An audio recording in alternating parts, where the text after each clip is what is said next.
Kedi kurtarma operasyonu başlamıştır.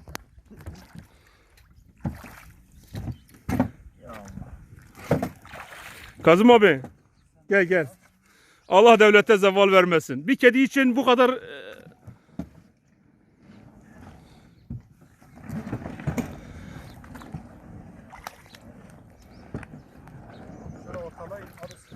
Abican bak o tarafa gidin, ortaya gidin ha.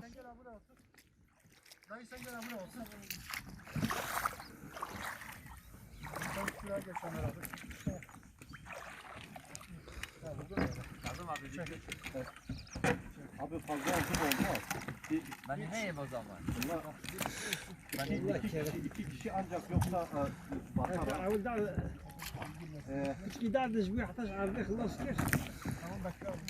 Abi biraz daha gitsin. Bak orası yoldur ha. Abi sen şey yapsana. Hala bir oturun. Ömer abi sen otur.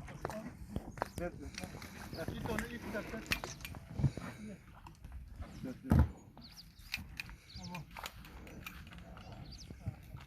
Çıkar millet çöp eder. Şimdi o da yok ya.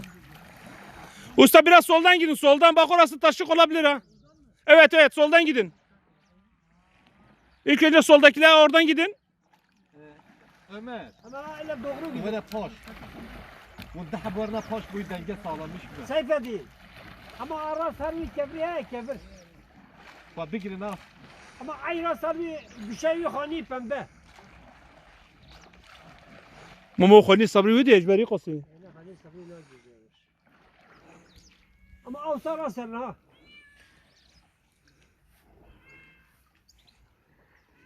Biraz ıslaka kayın.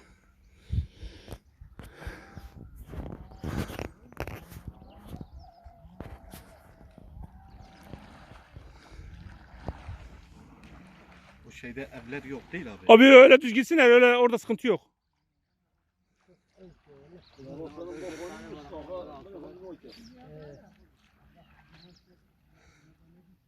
Şurada var mı şurada? Abi böyle düz gidin, sıkıntı yok. Adnan bak o şeylerin üzerinde var zaten 3-4 tane.